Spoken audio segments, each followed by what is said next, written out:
그런데 저는 거꾸로 문제 제기를 하겠습니다. 권성동 원내대표가 기자들에게 이렇게 얘기했죠.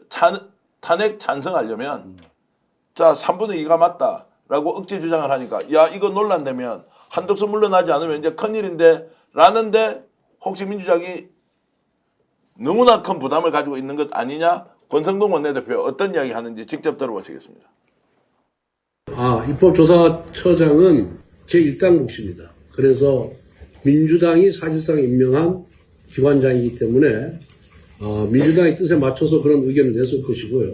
그런 국회 운영위원회 수석 전문위원이 대통령 권한대행에 대한 탄핵은 151석이 아니라 200석이 필요하다라고 입법심사보고서에 이미 명시를 한 바가 있습니다. 국회 사무처 직원은 정치적 중립성이 보장된 공무원입니다.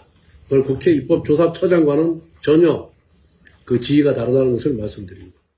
저걸 들으면 어떻습니까? 아 이해할 만하다 이런 느낌이 듭니까? 와 진짜 짜증난다. 그러니까 정말 한심하고 저 예. 권성동 저자는 변호사 자격증도 좀 반납해야 된다고 봐요. 예. 완전히 헌법을 창조하고 있지 않습니까? 예. 근데 제가 걱정하는 건 뭐냐면은 제 걱정은 법리적으로 제가 비판하고 이제 권성동에 대해서 이제 문제 제기를 하는 거지만은 이게 과연 현실적으로는 그러면 이 입법부와 또 행정부의 지금 권한 대행이 서로 맞설 때 그럼 여기에 대해서 그럼 그걸 어떻게 해결하는가 이제 이런 게 저는 실질적인 고민이 되는 겁니다. 그래서 저는 사실 한덕수에 대한 탄핵은 저는 최후로 미루고 지금 저는 계속 우리가 신경 써야 될 부분이 윤석열 전 체포 구속이라고 보거든요. 그러니까 우리가 일의 순서가 있듯이 한덕수로 프레임이 가서 싸움을 벌이게 되면 사실은 저는 윤석열 도와주는 거 아닌가라는 생각도 들기는 들어요. 그래서 지금은 가장 우리가 모든 힘을 전 국민적으로 압박하고 힘을 쏟아야 될 부분은 윤석열에 대한 체포 구속. 이거는 안 할 이유가 없는 거거든요. 그러니까 저는 좀 생각이 다른데 옳은 말씀이긴 한데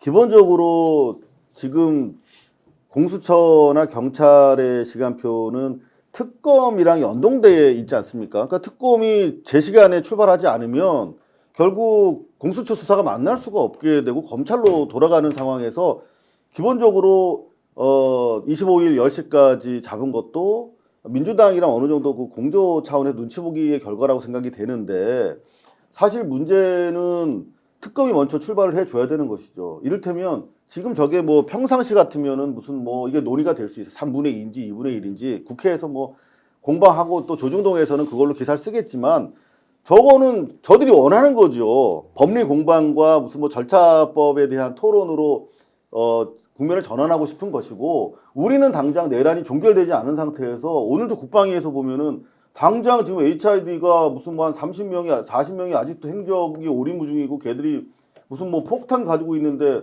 타격 지점이 뭐 청주 공항이랑 뭐 저 사드 기지라는 거 아닙니까? 그러면 변동이 있겠지. 그리고 직속 장관이 명령 처리하지 않으면 얘들은 뭐 계속 움직일 수밖에 없다고 하는데 국방 차관은 뭐 알아보겠다 정도고 사실 누가 어떤 식으로 어떤 계통을 통해서 명령을 내리는지도 파악하지 못하고 있는 것 같더라고요. 그러면 당장 대한민국 수도 서울에 빌딩 하나가 완전히 완파됐다고 쳐요. 그럼 뭐 쟤들 대단히 그 뭐 그냥 던지면은 바로 터지는 폭탄 가지고 있다는데 그러면은 우리 사회가 안정적일 수 있을까? 도심에 폭탄 하나 터지면 난리 나는 거 아시지 않습니까? 저희가 예. 이제 근데 그렇게 우리가 한가한가요 지금? 2017년 탄핵에서 이제 소위 학습 효과, 나쁜 쪽에 이제 학습 효과가 굉장히 강화돼 있잖아요. 핵심 멤버들을 용산으로 들이기도 했잖아요. 보면 몇 명이 이제 비서관으로 들어가고 또 수석도 있고 막 그 당시에 활동했던 사람들이 이게 이제 그 당시에 이들이 가장 뼈 아프게 느끼고 후회하는 지점이 뭐냐면 하다가 아무 손도 못 써보고 당했다 이 부분이거든요. 그러니까 지금 이상호 기자님 말씀대로 절차법적 논쟁 이런 건 그들이 아주 원하는 프레임이거든요. 그렇죠. 요 프레임에 들어가면 말씀드린 바가 있었지만 예를 들어서 권한쟁이라든지 예를 들어서 후임자 정해진 분에 대해서 뭐 직무집행 가처분을 걸면서 시간을 끈다든지 이런 프레임에 저희가 휘말려 들어갈 가능성이 있단 말이죠. 몰아붙일 때는 정말 무섭게 몰아붙여야 되는 그런 절체절명의 상황이라고 생각을 합니다. 근데 지금 한덕수 탄핵의 가장 중요한 건 정족수에 대한 고민이잖아요. 근데 지금 우리가 그 내란 공범이라는 부분이 제일 큰 거거든요. 근데 내란 공범은 국무총리 때 한 거잖아요. 권한 대행이 아니고. 그렇기 때문에 정족수 문제는 사실 큰 문제가 안 된다고 저는 생각합니다. 그런 거 아닌가요? 우리 문제 안 된다고 그 생각하고 문제가 있어요, 아니고 이미. 어제 다 정리가 그럼요. 됐는데 정리된 거죠. 네네. 예. 오늘 이제 다시 저 말을 하니까 네, 저것 네. 때문에 괜히 논란에 휘말리는 거 아니냐라고 예, 가는 순간 이제 예, 저는 네. 권성동 말 우리가 뭐 고민할 예, 필요가 예. 없다고 생각합니다. 아니 괜히 틀어준 거야 지금. 그럼요. 아니, 국회 운영위원회에 입법 전문 그 국회 운영위원회 전문위원이 하는 이야기가 어떻게 이게 중립적 위치에서 자기가 의견을 낸다고 가져와요. 입법조사처는 그 입법을 어떤 과정으로 하는지 당연히 제1당에서 임명을 하지 그 사람이 민주당 편이니까 아니다. 말이 되는 이야기예요. 이 사람이 지금 하는 게. 그러니까 저는 그 입법 수석전문위원회 얘기가 무슨 법률적 유권 해석의 권위를 갖는 것도 아니고요. 그냥 그자의 주장에 불과한 거거든요. 근데 저는 이제 이런 부분에 대해서 저도 논쟁을 원치 않습니다. 어차피 뭐 의미 없는 논쟁이니까. 근데 저는 무엇보다도 일의 순서에 있어가지고는 아까 우리 이상호 기자님께서는 그 특검과의 연계성 때문에 이제 수사 부분을 좀 염려는 하셨지만은 저는 윤석열에 대한 지금 체포 구속이 좀 당장 좀 필요하다고 보는 입장입니다. 왜냐하면 검찰에서도 그 공수처법에 따라 가지고 사실은 공수처에 수사만 하지 기소는 또 검찰에 가서 지금 할 수는 밖에 없죠. 특검이 도입되기 전이니까. 근데 그렇다라고 하더라도 윤석열의 내란에 대해 가지고 기소를 안 할 방법은 없는 것이고 만약에 그 검사 자체도 기소를 안 하고 이걸 많이 덮는다? 저는 그 검사에 대해서까지도 저는 책임을 물을 수 있는 우리가 법적 근거를 가지고 있기 때문에 저는 검찰이 이거를 덮기도 매우 이건 어려운 사안이다. 그래서 저는 그거 무서워가지고 사실 윤석열에 대한 체포를 미룬다? 그건 전 동의할 수가 없고 전 당장이라도 사실 지금 너무 지체됐고 너무 늦어졌거든요. 그러니까 첫 단추를 윤석열에 대한 신병 확보가 늦어지면서 전 여기까지 좀 많이 끌려온 부분이 있다. 그래서 저는 한덕수와의 논쟁보다는 아직까지는 시간이 좀 윤석열의 체포에 대해서 우리가 조금 더 신경을 쓸 수 있는 여건이기 때문에 저는 그쪽에 좀 더 집중하는 게 맞지 않나. 자 질문 하나 드리겠습니다. 오동훈 공수처장은 엊그제까지만 하더라도 국회 나와서 아니 뭐 요건 되면 바로 긴급 체포할 수 있다고 했다가 오늘은 당사자가 정말로 출석을 해주면 좋겠다라고 오히려 업소를 하더라고요. 네. 이거는 보면 공수처장이 의지가 없다 또는 분위기 파악해보니까 이 사람이 자 임명을 누구한테 받았습니까? 윤석열한테 받은 거 아닙니까? 대충 돌아가는 거 보니까 한덕수 건재하고 용산에서 계획을 세우고 있고 친윤들이 지금 당을 장악했다. 이러니까 오히려 발을 빼는 거 아니냐. 공수처 제대로 움직일 가능성이 더 없다라고 보는 시각도 많습니다. 공수처장의 정확한 워딩은 뭐냐면 윤석열 대통령님께서 출석해 주시길 당부합니다. 예, 예. 세상에 예, 예. 아니 단순 절도범도 아니고 내란 수괴한테 꼭 좀 출석해 주시길 당부한다라고 하는 것 대단히 불쾌한데 네. 지금 저 변호사님 저는 약간 다른 게 그러니까 저도 그렇게 믿었으면 좋겠는데 내란죄에 대해서 뭐 검찰이 제대로 기소하지 않을 수 있겠는가? 그리고 제대로 기소하지 않았다면 검사에 대해서 책임을 물을 수 있지 않겠는가? 우리가 언제 검사에 대해서 책임을 제대로 물어본 적이 한 번이라도 있습니까? 이게 제대로 다른 우리 새로운 세상이 된다면 모르지만 그런 새로운 세상을 좀 만들어 나가는 과정도 이렇게 힘든데 그래서 저는 중요한 거는 물론 이제 변호사님 판단은 체포가 이루어진다면 일단 윤석열이 감옥에 꼬린한다면 일단 이 기운 반역의 기운이 어느 정도 꺾이면서 뭔가 좀 내리막길로 갈 수 있을 것이다. 이를테면 박근혜 때 아까 이제 정호성 비서관이 들어가서 지금 조언을 하고 있을 것으로 보여요. 탄핵 국면에서 어떻게 정무적으로 판단하는 것이 좋은가. 사실은 박근혜의 큰 실책이라고 그들이 아마 복귀를 했다면 김건희도 지속적으로 뭐 SNS에서 얘기했지만 사과하지 않은 겁니다. 눈물 흘리고 아 내가 왜 대통령 했는지 모르겠어요. 이렇게 사과하지 않고 끝까지 버텼다면 지금 지지율이 25%까지 나오잖아요. 김건희와 윤석열이 사과하지 않고 버티고 있기 때문에 아직 안 꺾어진 거예요. 그게 이제 박근혜 케이스에서 배웠다고 보는데 어떻게 하면 이거 꺾어뜨릴 수 있는가? 체포는 이루어지지 않을 거라고 생각합니다. 총 들고 버틸 거예요, 경호처에서. 저는 그렇게 봐요. 그 내전 양상으로 발전시키고 싶을 거고. 그토록 원했는데 외환도, 내환도, 내란도 용산에서 일으키는 겁니다.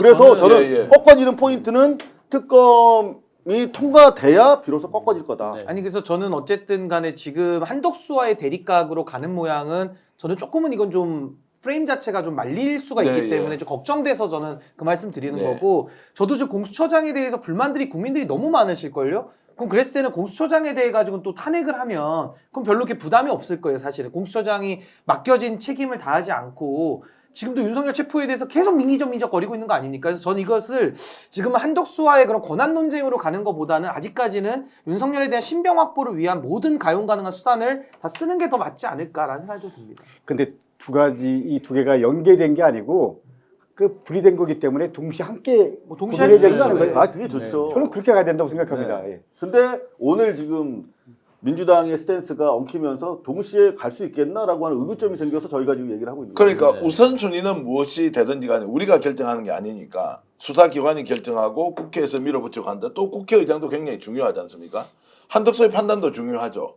그러나 동시에 여러 가지가 같이 가서 정리가 되는 국면으로 접어들어야 하는데 갑자기 동시에 뭐가 가다가 덜컥 섰는데 알고 보니까 세운 세력들은 나름의 치밀한 계획을 세워서 가지고 공격을 하는 것 같다. 이제 이런 느낌이 드니까 아차 잘못하면 큰일 나겠다.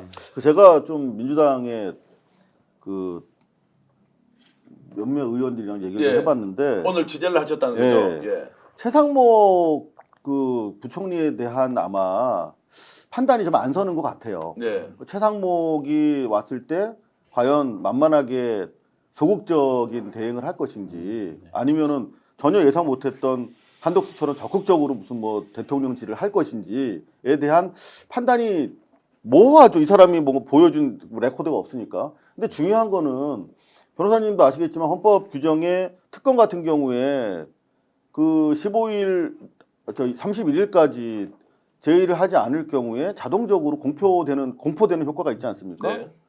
차라리 그게 낫다는 거죠. 지금 31일 날 국무회의에 안건 상정을 하겠다는 거잖아요. 특검을. 그건 뭡니까?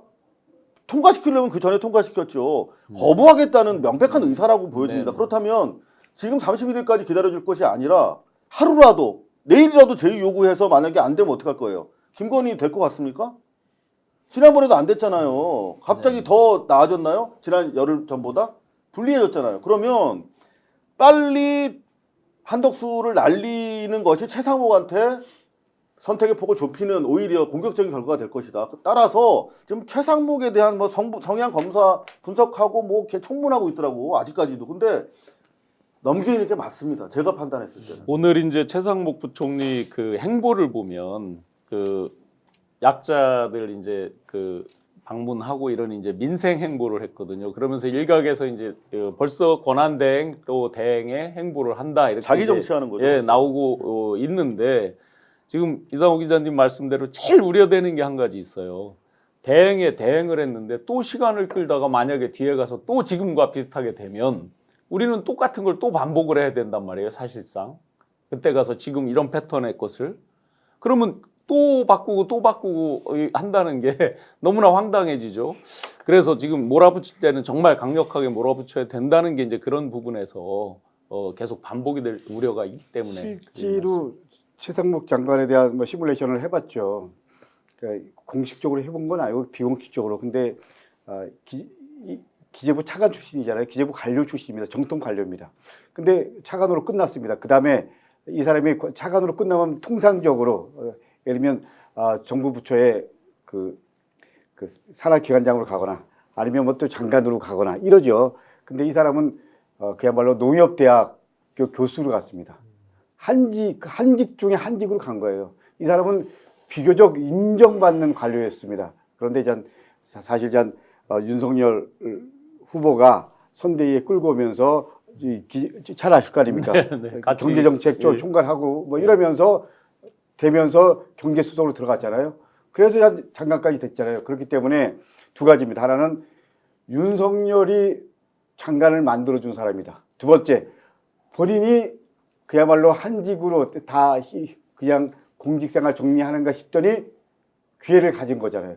근데 여태까지 관료의 그 틀을 못 벗었다. 그렇기 때문에 한덕수보다 더 힘든 상대일 수도 있다.